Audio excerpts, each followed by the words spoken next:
मोहिनीच recipe मराठीमध्ये सगळ्यांचं पुन्हा एकदा स्वागत। सध्या उन्हाळ्याचे दिवस चालू आहेत आणि उन्हाळ्याच्या दिवसामध्ये शरीराला थंडावा आणि ऊर्जा देणारे पदार्थ नक्की खावेत। नाचणी हा तसाच एक पदार्थ आहे ज्याच्यामुळे शरीराला ऊर्जा मिळते आणि थंडावासुद्धा मिळतो आणि शरीर संतुलित ठेवण्यास मदत होते।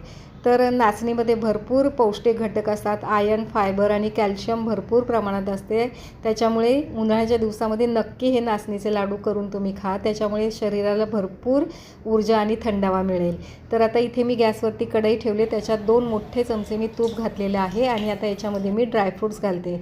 याच्यामध्ये मी काजू, बदाम, पिस्ता आणि कलिंगडाच्या बिया आणि टरबुजाच्या बिया ज्या आहेत त्या घातल्यात। आता ते छानपैकी मी खरपूस तुपामध्ये भाजून घेते। आता इथे तुम्ही तुमच्या आवडीचे जे हवे ते ड्रायफ्रूट्स तुम्ही घेऊ शकता। ड्रायफ्रूट्स काय हेच मी सांगितले तेच घ्यायला पाहिजे असं काही नाही आहे, तुमच्या आवडीचे कोणतेही ड्रायफ्रूट्स तुम्ही घ्या।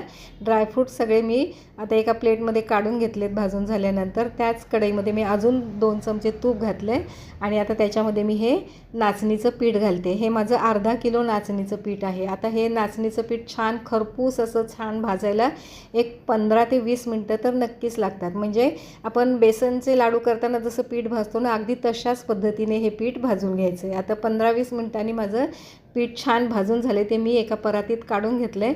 पुन्हा त्याच कढईमध्ये मी 2 वाटी गूळ घातलेला आहे। आता माझं पीठ किती आहे, 500 ग्रॅम म्हणजे अर्धा किलो, तर मी इथे 400 ग्रॅम गूळ घेतलेला आहे। 400 ग्रॅम गूळ मी कढईमध्ये घातला आहे। त्याच्यामध्ये मी पोहे खायचा जो चमचा असतो ते 2 चमचे मी पाणी घातलेलं आहे। पाणी याच्यासाठी घातलं की गूळ जो आहे तो थोडा पटकन वितळायला मदत होते, म्हणून पाणी घालायचं आहे। तुम्हाला नसेल घालायचं, नाही घातलं तरी चालेल, त्याऐवजी तुम्ही 1 चमचा तूपसुद्धा घालू शकता। आता हे गूळ आपला वितळत आलेलं आहे। आता या गुळाचा आपल्याला काही एकतारी पाक वगैरे करायचा नाही आहे, जस्ट असं गूळ आपल्याला फक्त वितळवून घ्यायचं आहे। तर हा आपला गूळ छान वितळलेला आहे। आता ज्या परातीमध्ये मी पीठ काढून घेतलं होतं त्याच्यामध्येच आता मी हे ड्रायफ्रूटसुद्धा त्या पिठामध्ये मिक्स करून घेते आणि आता आपला जो वितळलेला गूळ आहे तो याच्यामध्ये घालून घ्यायचा आहे। हे पहा, गूळ सगळा मी याच्यामध्ये घातले। मी जे प्रमाण सांगितले ना तेच प्रमाण अगदी घ्या, म्हणजे तुमचेसुद्धा लाडू खूप असेच मस्त छान आणि असे भुसभुशीत छान तोंडात घातला की तुटेल इतके छान लाडू तयार होतील। आता हा गूळ जो आहे तो याच्यामध्ये छान मिक्स करून घ्यायचा, हा गुळाचा पाक। नाचणी शरीरासाठी खूप उपयुक्त असते आणि उन्हाळ्याच्या दिवसामध्ये तर नाचणीचे असे वेगवेगळे पदार्थ नक्की करून खा। माझ्या चॅनलवरती तुम्हाला नाचणीचे अजून छान छान पदार्थ कोणते आहेत ते तुम्ही जाऊन बघू शकता, त्याची लिंक मी याच्या डिस्क्रिप्शन बॉक्समध्ये देईन।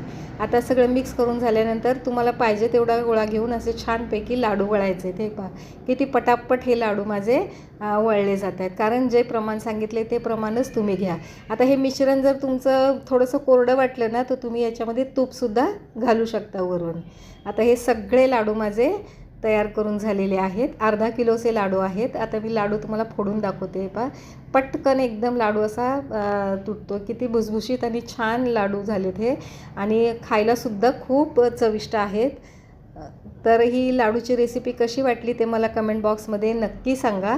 रेसिपी आवडली असेल तर चॅनलला सबस्क्राईब करायला अजिबात विसरायचं नाही आहे। रेसिपीला लाईक करायचं आहे आणि रेसिपी शेअर करायची आहे। पुन्हा भेटूया नवीन रेसिपीसह।